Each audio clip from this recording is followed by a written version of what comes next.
Everyone. आज का video या आज की क्लास मैं दो एग्जाम्पल्स के साथ स्टार्ट करूंगी जो बहुत रिलेटेबल लगेंगे। आपको लगेगा अरे हाँ ऐसा तो होता है। सो फर्स्ट इज, आप किसी गाने को अनइंटेंशनली सुन रहे हो। मतलब जैसे फॉर एग्जाम्पल आपके घर में आपके पेरेंट्स या आपके हस्बैंड या वाइफ या आपके बच्चे कोई एक गाना रोज मॉर्निंग में प्ले कर देते हैं।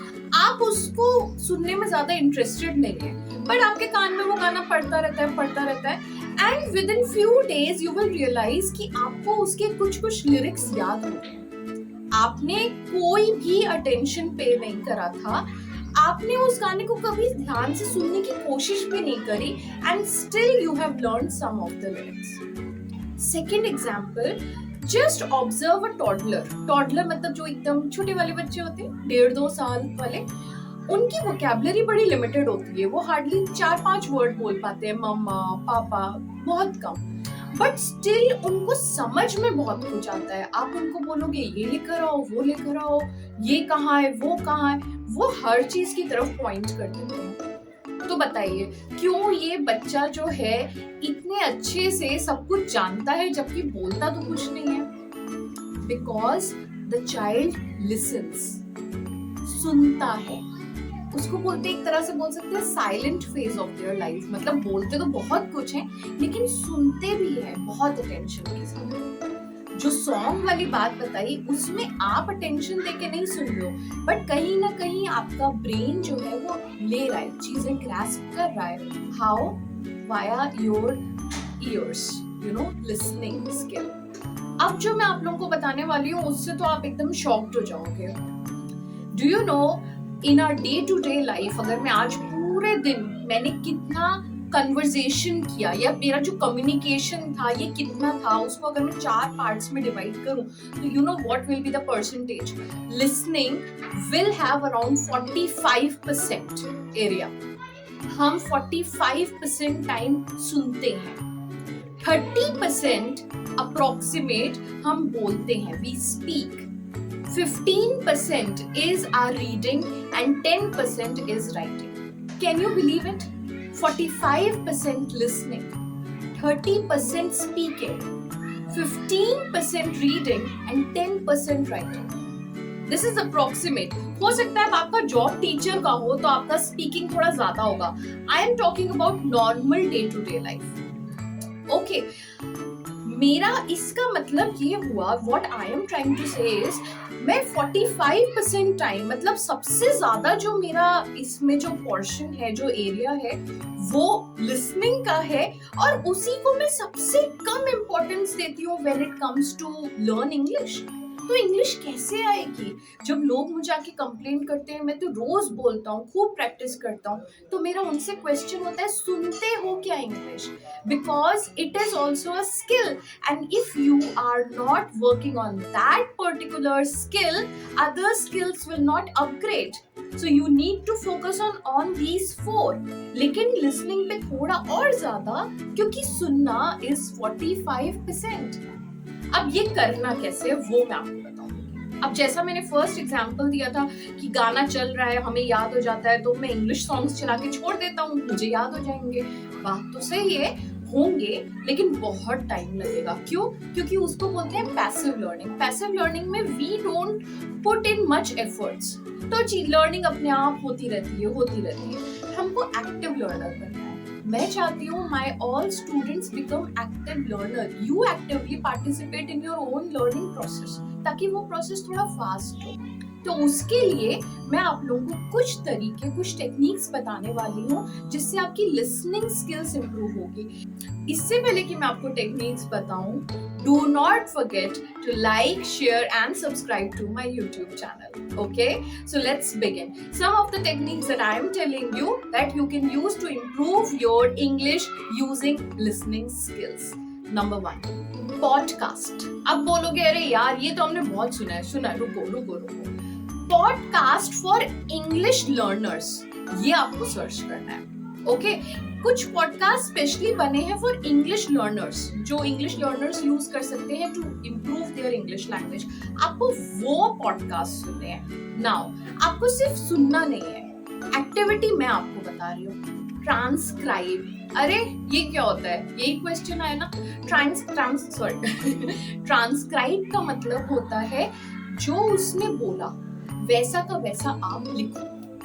अब यहाँ पर फायदा क्या होगा, एक तो अटेंशन डाइवर्ट नहीं होगा, जो हमारा अक्सर हो जाता है जब हम सुनने लगते हैं, अपने ही दुनिया में कहीं चले जाते हैं, आज ऐसा हुआ वो हुआ। नहीं, हमको जो वो बोल रहा है आप उसको पॉज करो और उसको लिखो।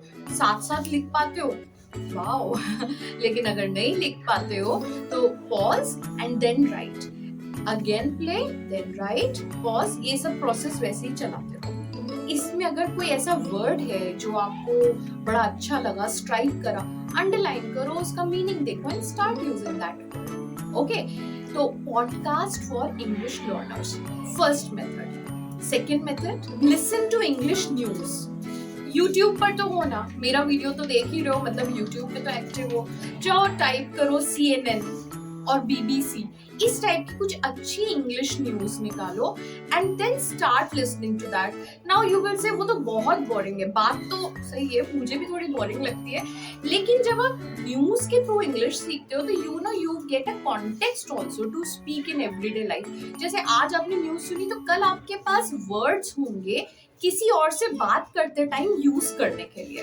जैसे फॉर एग्जाम्पल कोई पर्टिकुलर केस चल रहा है which is very important in today's world और सब उसके बारे में बात कर रहे हैं, but now you can talk in English और at least you can use some of the vocabulary that was used in the news channel. Fine, so second is news, listen to news.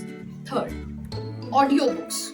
Audio books क्या होता है? Audio book is actually recorded version of a printed book. Audio books का बहुत benefit होता है। Reason one, उसकी जो vocabulary होती है वो बार बार रिपीट होती रहती है, again and again it will come here, again and again it will come here. By the time जब आप इसको 5 या 6 टाइम्स सुन लोगे आपको वो याद हो जाएगी। So now you will also start using that. Now और भी बेनिफिट्स हैं, इसके थ्रू आपको ये पता लगेगा कि कहाँ पर मुझे पॉज देना चाहिए, कॉमा का यूसेज क्या है, मेरी पिच क्या होनी चाहिए, like this you can learn a lot of things. Now इसमें हम एक अप्रोच यूज कर सकते हैं, इसको हम बोलते हैं top down approach. Top down approach क्या होता है? पहले तो एक जिस्ट ले लो चीजों का, मतलब समरी, एग्जाम्पल समरी। इस जो आप बुक सुनने जा रहे हो उसकी आप कहीं पर समरी पहले पढ़ लो, okay, and then you read it. तो उससे क्या होगा, you will be able to relate more. हाँ, मैंने ये पढ़ा था समरी में, right, okay, now it makes more sense to me. Fine, इसको बोलते हैं टॉप डाउन अप्रोच। तो पहले एक ओवरव्यू ले लिया and then you start learning about it. अब ऑडियो बुक्स जब सुनोगे ना तो सिर्फ ये नहीं कि बस सुन लिया और छोड़ दिया, नहीं, जैसे एक पेज सुन लिया समवेयर, उसकी समरी लिखो, ओनली 3 to 4 लाइन्स की summary. You can even summarize a whole page in 2 or 3 words. ये तो स्किल्स होते हैं, वो बाद में सीखेंगे, लेकिन फिलहाल के लिए 3 to 4 लाइन्स में you need to summarize it. So एक अटेंशन बना रहेगा and you will have a purpose कि मैं क्यों इसको पढ़ रहा हूँ, और एक बुक भी पूरी हो जाएगी लोगों के सामने बताने के लिए कि मैंने बुक पढ़ी है। Next method that you can use is Netflix. Netflix, Hotstar, Amazon prime, जो भी सब्सक्रिप्शन जिसका भी ले रखा है, ले तो रखा ही होगा, मूवीज देखो। बट अभी हमको यहाँ पे ये नहीं भूलना है कि मैं लर्निंग पर्पस के लिए मूवी देख रहा हूँ, टाइम पास के लिए नहीं देख रहा हूँ। So you have to focus on English. सबसे पहले इंग्लिश ऑडियो ही ऑन रखना है। अब अगर कुछ भी समझ नहीं आ रहा तो you can turn on the subtitles in English, not in any other language, ठीक है? इंग्लिश में सबटाइटल्स ऑन कर लो कुछ दिन के लिए।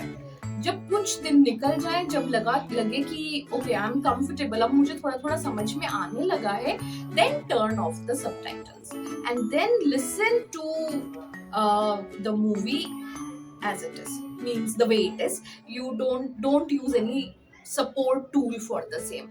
अब इसमें मैंने पहले भी बोला, don't forget it is for learning purpose.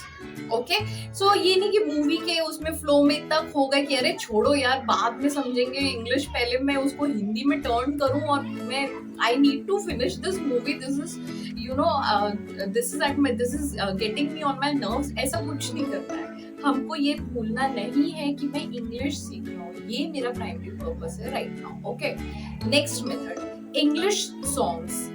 अब जैसा ऑडियो बुक्स में होता है, इंग्लिश सॉन्ग्स में भी ऐसा होता है कि जो लिरिक्स होते हैं वो रिपीट होते रहते हैं, हर सॉन्ग में ऐसा होता है, तो आपको वर्ड याद होने लगेंगे। अब इसके लिए आप ये भी कर सकते हो कि पहले गूगल पे you search down the lyrics, ताकि आपको एक बार पता लग जाए अच्छा ये वर्ड्स यूज हुए। Now you start listening to those songs. जिन वर्ड्स की मीनिंग समझ में नहीं आते उनको देख लो। ये काम आप अपने फ्री टाइम में भी कर सकते हो। हमको कुछ टाइम के लिए you know what you have to do is, आपको अपने डे का एक particular portion, let's say 30 minutes, this is what I am assigning to you. If you can do more, nothing like that, but at least 30 minutes I am asking you, you have to assign to listening activity. You have to assign so that your listening skills will improve, which will definitely help you improve your English language. अगर आप सुन रहे हो English में तो हमको 30 minutes अपनी ही life के, अपने डे के देने हैं, फाइन। और उसके अलावा जब भी आपको टाइम मिले, ये तो डेडिकेटेड 30 मिनट्स है।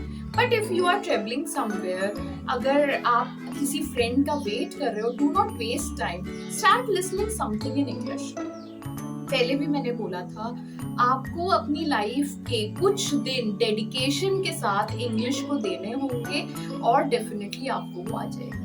ये कोई रॉकेट साइंस नहीं है, it's a normal language, you just have to work upon it and you will see the results. At the end I want to add one tip for you, you know whatever you are choosing should be comfortable. Comfortable से मतलब है कि एकदम high level English लेकर आ गए, कुछ समझ नहीं आ रहा तो बोर हो जाओगे, okay, you will lose your interest. So you should be comfortable with that, but at the same time that should be challenging enough. ऐसा ना हो कि जो सुन रहे हो उसमें सब कुछ आपको आता है, तो फिर लर्निंग क्या होगी? So you know you always have to go to one level higher than where you are right now. So upgrade yourself. The things should be comfortable, but at the same time they should be challenging enough for you to stay there, to learn something. So this is Anushri signing off, and thank you बोलूं उसके पहले, don't forget to like, share and subscribe to my YouTube channel, और कोई question हो तो post me in the comment section. Thank you.